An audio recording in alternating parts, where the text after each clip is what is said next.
달러 좀 제발 좀 투자하라는 거죠. 우리 전체 자산을 한 4개로 나누자 이거죠. 4개로 해서 2개는 달러, 2개는 한국 원화. 아주 강력한 해자를 가지고 있는데 시장에서 쓰레기 취급을 당하는 기업들을 사면 상당히 이것도 한 1년 놓고 보면 좋지 않을까. 밸류에이션 바닥이라고 저는 보는데 바닥은 맞는데 모멘텀이 없죠. 모멘텀이 없어서 그러면 바닥 확인을 한 번 더 하러 갈 수도 있는.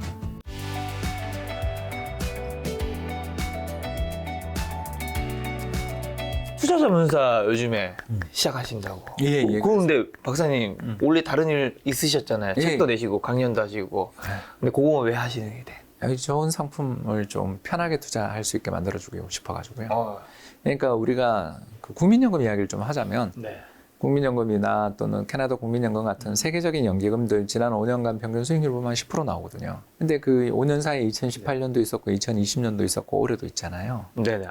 위기 장이 예, 있었다. 위기가 굉장히 많은데도 연평균 수익률이 그 정도 10% 전후까지 갈 수 있다라는 거. 그리고 마이너스 수익도 잘 안 나더라고요. 이렇게 안정적이면서도 중위험 정도는 되는데 저위험도 되는 데도 있지만 아무튼 중위험은 되는데 네. 수익은 우리가 상상할 수 없는 수익을 내잖아요. 네. 그러니까 이런 걸 내는 걸 보면 얼마나 연기금들이 강력한 정보 우위 그리고 자산 배분 뛰어난 전문가들을 가지고서 운용을 하기 때문일 텐데 네. 요걸 개인들도 좀 따라할 수 있는 방법이 없냐. 그러니까 즉 국민연금 따라 투자라고 우리 볼 수도 있고 또는 글로벌 연기금 따라 투자를 할 방법이 없는가. 그러니까 실제로 우리나라에서 보면 부유층들, 강남의 부유층들 중심으로 해서 국민연금 추납하잖아요. 추가 납부하잖아요. 그러니까 그 몇 년 직장 생활하다가 직장 생활 안 하신 분들 같은 경우는 몇 년씩만 더 넣으면 국민연금 받을 수 있잖아요. 이게 이제 유족연금, 남편분이 있다면 여성분에게 기준해서 남편분이 받던 연금을 타는 유족연금보다 더 나은가를 상의를 해봐야 되겠지만 아무튼 그만큼 국민연금을 추가 납부하는 게 더 나은 선택일 수 있다라는 거죠. 네. 이런 상품들이 있으면 참 좋을 텐데 우리 사실은 그런 게 되게 쉽지 않죠. 그러다 보니까 이제 사람들이 ELS 같은 상품도 하게 되고 근데 ELS는 저는 굉장히 비추하는 상품이고요. 네. 아무튼 뭐 그 수익은 얼마 없으면서 낙인 되면 하단은 엄청 열려버리는 그런 상품들이나 그런 걸 중위험 중수익 그러더라고요. 근데 우리나라에 결국 시장의 상품들이 좀 다양하지 못하고 그 다양한 수요 중에 일부는 국민연금 보면 올해도 5월까지 네. 2022년 5월까지 마이너스 3%인데 아니 주식 가격이 1000포인트가 빠지고 나스닥이 고점에서 30-40% 빠지는데 3%로 막는다. 네. 이런 상품 없냐 이런 생각을 많이 하시잖아요. 네. 그런 걸 좀 개발해서 더군다나 우리 또 그 스마트폰에 익숙한 젊은 세대들을 위해서 어플리케이션 앱을 통해서 그냥 터치 한 번만 하면 기존에 있었던 개인연금, 퇴직연금 또는 CMA 계좌를 바로 이 계좌로 연동시켜서 자동 매매를 할 수 있는 물론 이제 OK 버튼을 눌러야 되지만 그런 자동 매매를 해줄 수 있는 그런 상품을 만들어 보자는 생각을 갖고 자문사 라이센스를 따게 됐습니다. 그럼 자문사 라이센스 따셨으니까 뭐 많은 분들이 거기 찾아가서 거기서 투자 도움을 받는 것도 좋겠지만 혹시나 거기 못 찾아가신 분도 있으니까 그럼 국민연금처럼 개인이 좀 투자하려면 조금 그래도 어떻게 하면 그래도 좀 비슷하게 할 수 있을까요? 제일 제가 주장하는 게 달러 좀 제발 좀 투자하라는 거죠. 국민연금 전체 자산의 40% 정도가 달러 자산으로 추정되는데요. 그러니 마이너스 3%로 막은 거죠. 왜? 지금 환율이 1,300원이니까. 그래서 일각에서는 국민연금이 하도 해외 투자를 많이 해서 환율이 올랐다라고 이야기하는 사람이 있을 정도로 그만큼 우리나라 국민연금은 해외 투자를 많이 하거든요. 네. 그래서 달러 투자 좀 하면 좋을 텐데 네. 전부 다 주식을 할 때는 그냥 한 종목 올인, 원화자산, 우리 또 테마, BBIG 요새는 태조 이방원 이런 식으로 어떤 테마 하나에 꽂히면 우리는 또 올 베팅만 하는데 그래서 성공하면 당연히 좋지만 참 쉽지 않다라는 거 우리 김작가 TV에서 얼마나 우리 이야기 많이 했습니까? 그렇죠.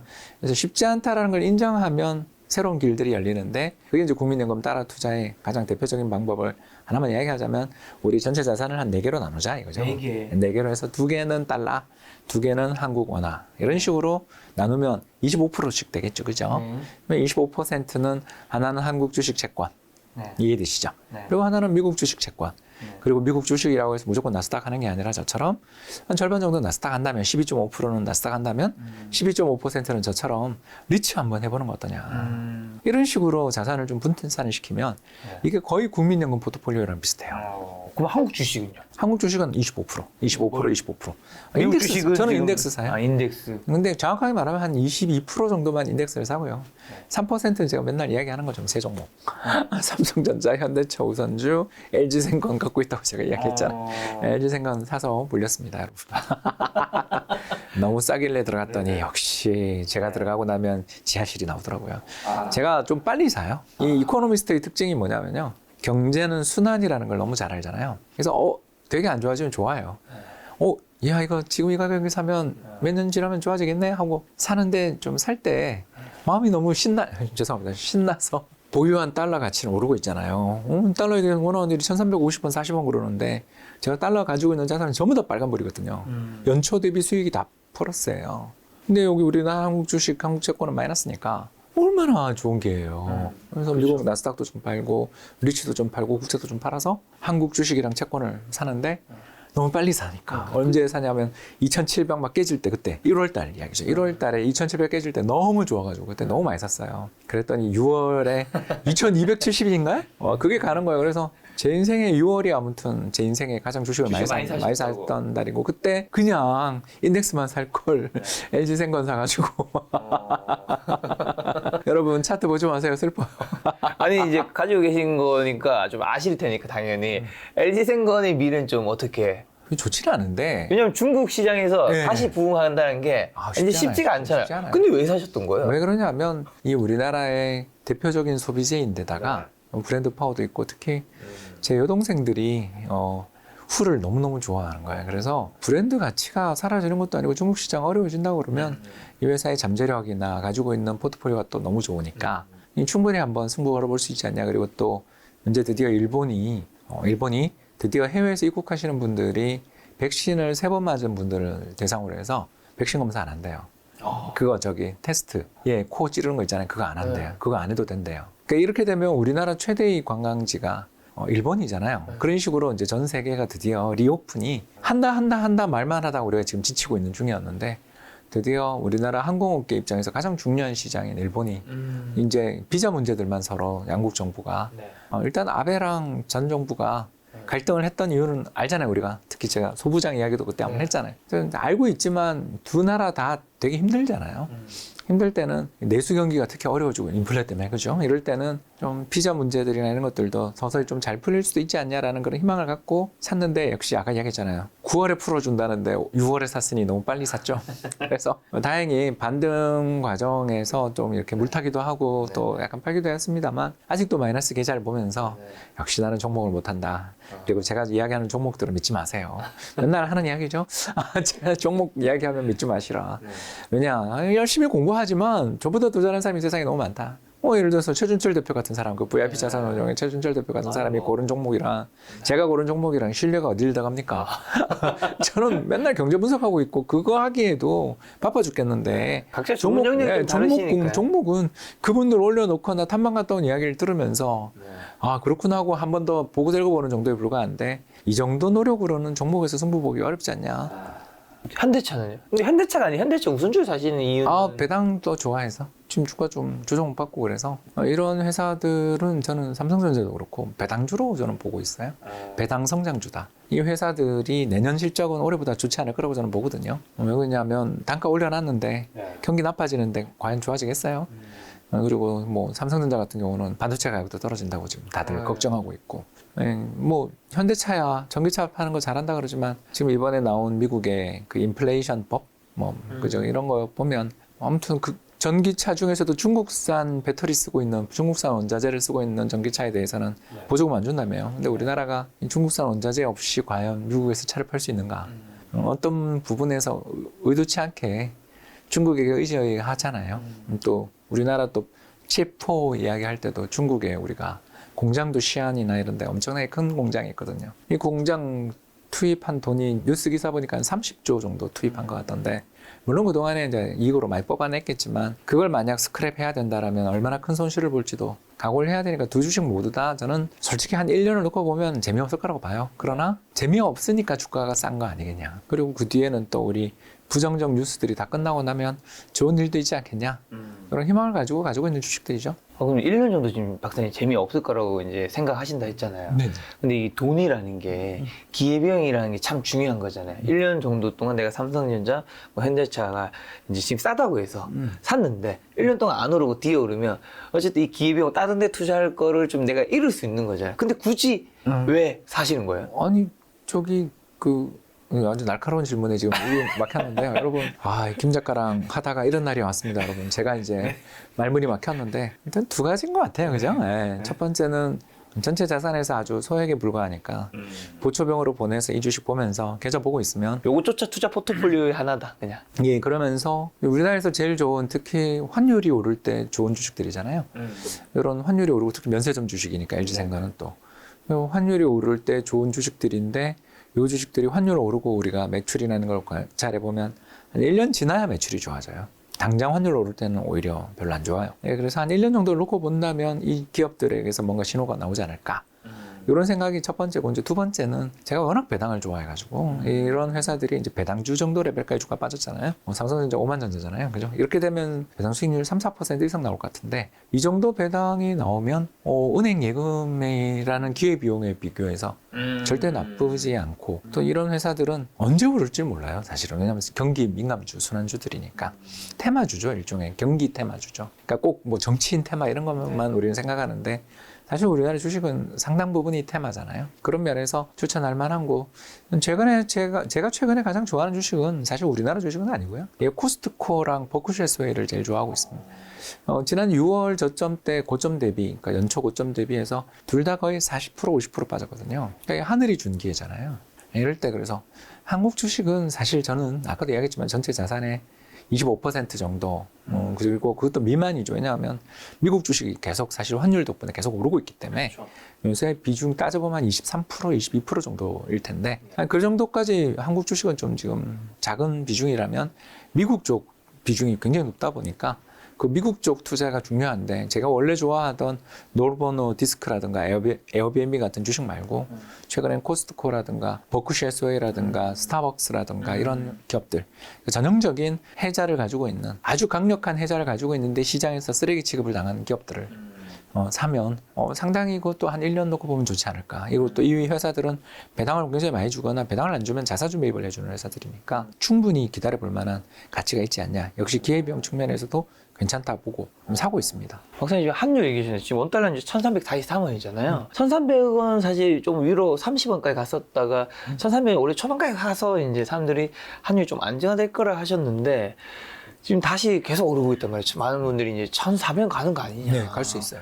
왜 이렇게 오르고 지금 우리 여기서 어떻게 좀 뭘 대응해야 될까요? 일단 아까 대응은 제가 가르쳐드렸고 제가 팔고 있으니까 저는 달러 팔고 있으니까 아니 이 레벨이면 감사한 거지 뭐 꼭 그 고점에 팔아야 되냐라는 이야기를 하고 싶고요. 이제 두 번째 왜 우리 예상이 틀렸냐? 저도 한 1,300원대에서 좀 머무르지 않을까 생각했었는데 다시 40원이 오른 걸 보면서 역시 우리는 중국이 우리한테 정말 안 좋은 이웃이다. 중국이 얼마 전에 특히 8.15 연휴에 금리를 인하했어요.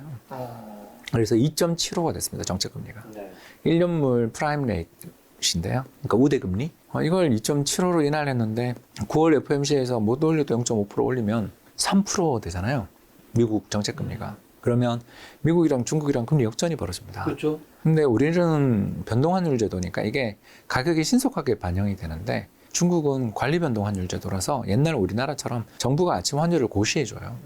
그래서 자기들의 로직에 따라서 환율을 고시해 주는데 그 환율 변동폭이 되게 적죠. 고정 환율입니다. 그러면 어떻게 되겠어요? 예, 중국에 있는 어떤 제가 프라임 뱅커다. 이제 그 딜러다. 그러면 중국에서 프라임 레이트를 받을 수 있잖아요. 2.75로 차입해서 요걸 3% 예금을, 왜냐하면 정책금리가 예금금리니까, 그죠? 3%로 미국 은행에 그냥 바로 예금을 하면, 그죠? 저는 은행이니까. 네. 금융기관들은 프라임 레이트를 적용받으니까 순식간에 자기 돈 한 푼 안 들이고 2.75, 0.25%의 금리 차익이 생기는데, 자, 이걸 1조를 대출받고 10조를 대출받으면 그 이익이 몇백억, 몇천억이 되겠죠. 이해되세요? 그리고 이 과정에서 위엔화를 외환시장에서 팔고 달러로 갈아타서 달러를 샀죠. 그러면 외환시장에서 어떤 일이 벌어지죠? 위엔화 숏 달러 롱이죠. 무슨 말인지 아시겠어요? 그래서 위엔화에 대한 매도가 계속 쌓이고 달러에 대한 매수가 쌓이는 거죠. 그러니까 달러가 강세를 가겠죠. 그래서 최근에 중국 위엔화 환율 보십시오. 급등했잖아요, 다시. 이러면 우리도 답이 없어요. 암만 우리가 뭐 경제가 펀더멘탈이 그래도 중국보다는 지금 낫지 않냐. 뭐 더 나가서 우리나라 외환시장 개방돼 있고 외환보유고가 경제 규모 대비해서 이렇게 큰 나라 어디냐 이렇게 우리가 암만 남한테 이야기해도 글로벌 투자자 입장에서 위엔화 환율이 섰네? 수직 상승했죠? 그걸 보면 아이고 한국에서 내가 좀 저평가된 거 같아서 살라 그랬는데 좀 늦게 사도 되겠네. 이런 생각을 갖지 않겠어요? 그래서 또 수출 기업들 입장에서는 해외에서 벌어들인 돈을 우리나라에 가져오기보다 해외에 좀 더 놔둬도 되지 않을까? 어차피 다음 달 월급 날 될 때까지는 좀 돈 남아 있으니까 한 달만 더 해외에 놔두지 그래? 김 부장? 예를 들어서 이런 일들이 벌어지게 되는 거죠. 그렇기 때문에 유럽 문제도 있습니다만 사실 뭐 유럽이 저 모양 저 꼴 된 건 하루 이틀 일이 아니니까 유럽 문제도 있지만 저는 최근 들어서 환율이 스파이크 난 건 중국 문제가 상당히 크지 않냐 이렇게 보여집니다. 달러가 없으신 분들. 달러 없으신 분들은 조심해야죠. 예, 일단 시장이 이런 식으로 움직일 때는 특히 중국에서 금리를 인하하는 저런 말도 안 되는 일을 할 때는 약간 저희들끼리 표현하거든요. 좀 밑에 경제학자 없어? 딱 이런 이야기를 하거든요. 왜 근데 말도 안 되는 거 중국은 어쨌든 하는데 이유가 있을 거예요. 중국 입장에서는. 아니, 지금 경기가 안 좋으니까. 특히 부동산을 살려야 되는데 부동산 살리는 데는 금리 인하가 최우선이니까. 근데 자기들이 2015년에 이미 겪었잖아요. 그때 중국은 금리 계속 그 그림자 금융 문제 때문에 금리 계속 내리고 있을 때 미국이 첫 번째 금리 인상을 딱 단행하니까 환투기 공격당해서 외환위기 날 뻔했잖아요. 뭐 저희들끼리는 소규모 외환위기다라고 이야기하는데 겪었는데 왜 또? 그러니까요. 그러니까 잘 모르는 것 같아요. 그러니까 위에서 어떤 의사결정이 지시하달식으로 이루어지지 밑에 스태프들의 발언권이 없거나 또는 지금 PBOC, 그러니까 중국 인민은행이 중앙은행으로서 역할을 거의 못하는 옛날 우리나라 한국은행처럼 남대문 출장소 소리 듣던 것처럼 거의 뭐 힘을 발휘 못하는 상황이겠죠.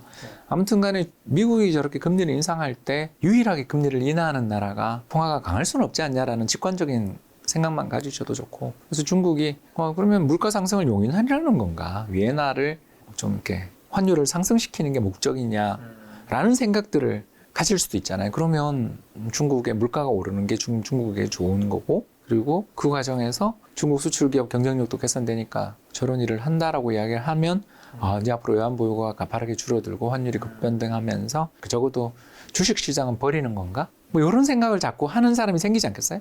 그러니까 이게 우리나라 시장이 좋을 게 별로 지금 당장은 없는 거죠. 저게 분명히 제가 긍정적 영향이 없다라고 이야기하는 게 아니라 변동성 리스크가 있는 일인데 왜 하지?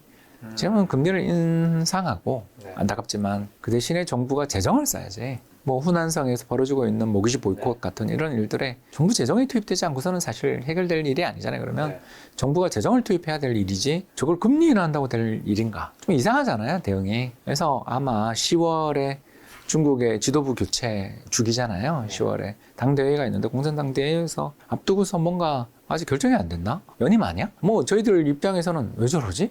불확실성. 이게 저는 뭐 그 사람들이 바보라고 이야기하는 게 아니라 뭔가 지금 잘 이야기 안 되나 보다 정도는 이야기할 수 있을 것 같고 그걸 뭐 달리 이야기하면 경제의 불확실성이 높아졌다. 우리는 그렇게 얘기하는 거잖아요. 좀 이렇게 유한 표현을 쓰자면 우리 시장 참가자들이 보기에는 좀 불확실성이 높아졌다. 코스피가 2,500이 다시 또 붕괴됐죠. 현재 한국 증시는 좀 어떻게? 네, 아까 이야기했잖아요. 그러니까 뭐 재미가 없죠. 그러니까 바닥은 맞는데 제가 이야기하는 게 바닥 레벨은 맞는데 밸류에이션 바닥이라고 저는 보는데 바닥은 맞는데 모멘텀이 없죠. 모멘텀이 없어서 쉽게 오를 것 같지는 않다. 네, 그러면 바닥 확인을 한 번 더 하러 갈 수도 있나? 바닥 확인하러 한 번 더 간다고? 갈 수도 있죠. 왜냐하면 중국이 어떻게 하느냐에 달린 거죠. 이거는 우리가 모르는 거니까. 뭐 예를 들어서 한 번 더 금리 인하한다. 진짜 우리 이런 사람들, 우리 같은 금융시장 참가자들의 예상을 깨고 야 10월 이후에는 이제 시진핑 3기가 열리는데 금리 인하 하겠냐? 우리가 믿고 있는데 10월에 금리 인하했다. 쇼크 크지 않겠어요? 크겠죠.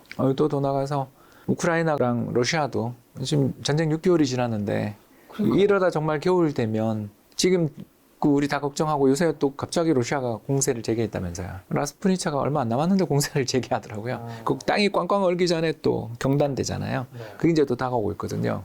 9월 지나면서부터 10월까지 라스푸니차가 또 있는데 이런 것들을 생각하면 이제 그때부터 한 몇 달 쉬겠군 아니면 그 사이 휴전 회담을 하겠거니 했는데 그 잘렌스키 대통령이 크림반도 되찾기 전에는 전쟁 안 꺼낸다라고 선언하고 또 러시아대로 막 받아치고 그러니까 전쟁 리스크가 그렇게 부각되면서 연말에 겨울까지 가게 되면 그 러시아산 천연가스에 의지하던 동유럽, 북유럽 나라들은 겨울에 정말 춥겠죠. 그러니까 제한 뭐 이런 거, 온수를 뭐 언제부터 언제만 쓰게 하는 그런 거 옛날에 우리도 많이 했죠.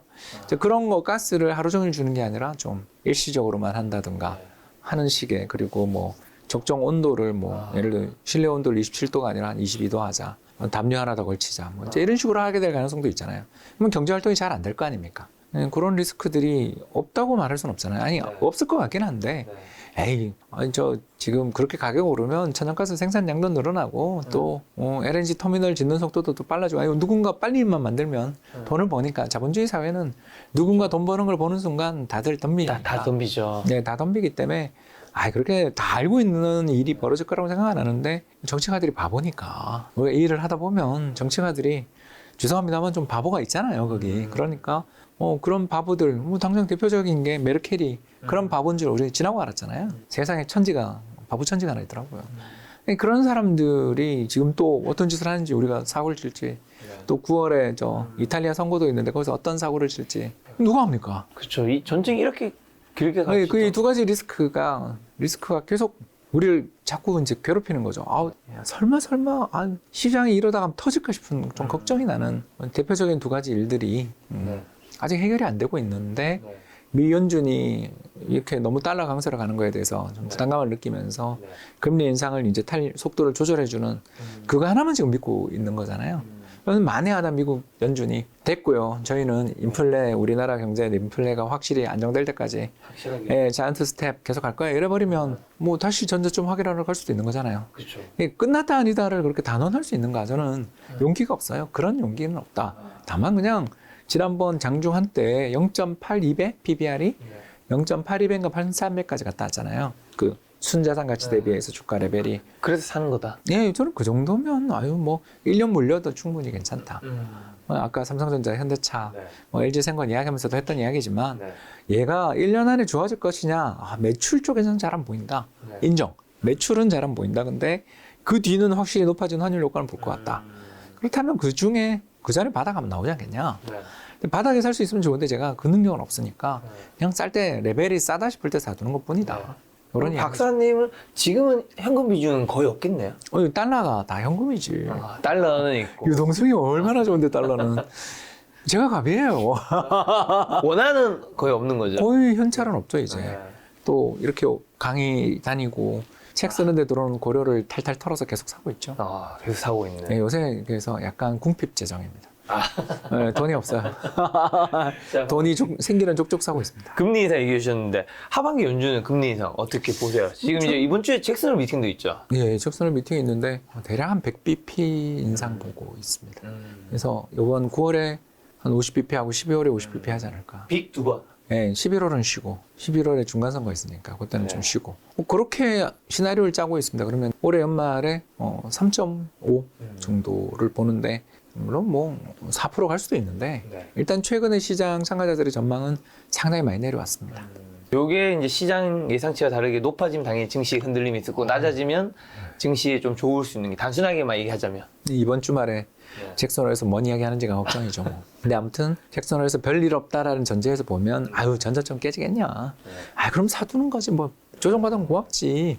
그렇게 생각합니다만 좀 멘탈 관리가 필요한 시기가 한 번은 특히 9월, 10월에 제가 아까 말씀드린 9월 이탈리아에 10월 중국 당대회 전후한 어떤 유엔화 환율의 흐름은 좀 굉장히 약간 신경 쓰인다. 다 알고 있는데 싶은데도 어떤 짓을 할지 모르는 게 정치인들이다. 그죠? 그렇게 생각을 하고 있습니다. 근데 지난달 7월 달에는 CPI 지수 떨어졌잖아요. 네. 근데 드디어 뭐 피크를 쳤다는 얘기도 있는데. 피크 친 것 같아요. 네. 그거 어떻게 생각하시냐. 그 다음에 또 어떤 분들이 그런 얘기 하더라고요. 이게 상대적으로 이제 피크는 쳐서 좀 떨어진 것처럼 보이지만 그럼에도 불구하고 너무 높다. 네. 이거 자체가 굉장히 우리가 큰 위기가 올 수 있다. 이런 얘기도 하시던데. 두 번째는 잘 모르겠고요. 절대 레벨이 뭐가 문제인지는 잘 모르겠고요. 하방은 천천히 갈 거예요.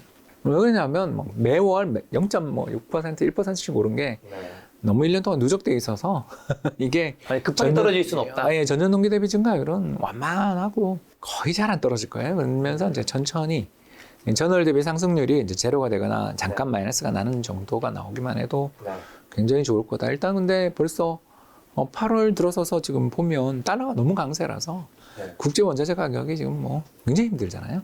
원자재 투자하신 분들이 금값 보시면 뭐 언제 이렇게 빠졌나 싶을 정도로 많이 빠지고 있거든요. 그래서 뭐 8월 물가는 거의 하향 안정이 또 8월 소비자 물가 지수가 나오는 9월 중순에 또 시장은 약간 위안은 받을 수 있다. 이탈리아에서 한 대 맞고 미국 소비자 물가에서 위안을 받을 수 있다라는 거고요.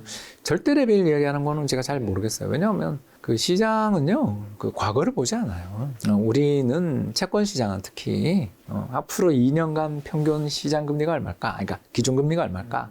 10년짜리 채권은 향후 10년간의 평균 정책 금리가 얼마일까를 거래하는 곳이지. 지금의 레벨은 그건 특히 장기채로 갈수록 중요하지 않거든요.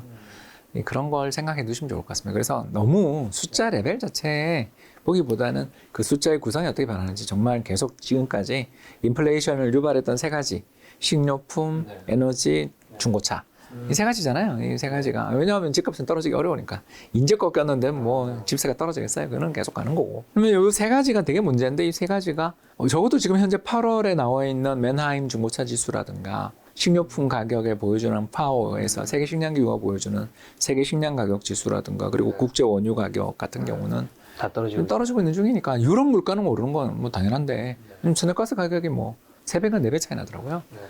그 운반 수단이 없어서 벌어지는 일이잖아요. 그런 것들을 생각해 보면 유럽은 정말 겨울이 추울 것 같은데 제 의견입니다만 제 의견에는 미국 인플레는 꺾인 것 같다.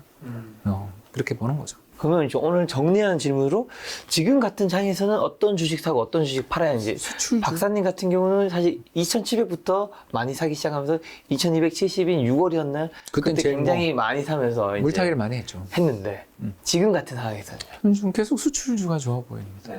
내수주는 아까 잠깐 이야기했지만 LG생금 빠지는 거 보면서 기대랑 현실은 정말 많이 다르구나 이런 생각을 많이 가지게 되는 것 같고요. 그리고 내수주 중에서는 식료품 쪽 여기는 식료품 가격 떨어지는 걸 제가 아까 말씀드렸으니까 참고하셨으리라 생각되고요. 그리고 수출주는 이 환율이 한 1년 간다. 여기서 이익 못 내는 회사는 회사도 아니죠. 우리 역사적인 평균 환율, 외환위기 이후 평균 환율이 한 1,150원인데 그보다 지금 200원이 높은데도 이익을 못 낸다. 그런 회사는 빨리 상폐시켜야지.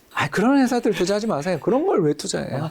세상은 넓고 투자할 주식은 얼마나 많은데 이런 환율 레벨에서 그러니까 제가 매출이 팍팍 늘어나는 걸 보면 좋은데 그렇진 않아도 이 정도 환율 레벨인데 여기서 이익을 못 뽑아낸다. 뭐 적자 전환했다. 이런 회사들은 앞으로도 투자할 이유는 없지 않냐. 수출 기업인데도 그렇다면 조심해라. 지금 수출 기업인데 매출액과 영업이익이 안 증가하고 있으면 좀 이상한 거죠. 안 증가하고 또 뭐 뚝뚝 감소하거나 적자 전환하거나 뭐 이러면 이건 이 회사 무슨 문제가 있는 거죠. 뭐 아마 승계가 있을 수도 있겠고 아니면 뭐 딴 걸 하고 있겠죠. 딴 짓을 하고 있겠죠. 그런 회사는 내부자가 아닌다 하면 투자 안 하는 게 좋은 회사 아니에요?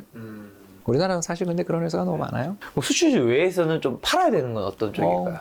저는 뭐 솔직하게 이야기할게요. 태양광 우리 경쟁력 있는지 잘 모르겠습니다. 태조 이방원 아닌가요? 예. 근데 조선은 계속 좋아하는데 조선은 뭐 제가 하도 좋아하는 주식이니까 태양광은 잘 모르겠어요. 제가 왜 그러냐면 중국의 그 가격 경쟁을 우리가 과연 이길 수 있나.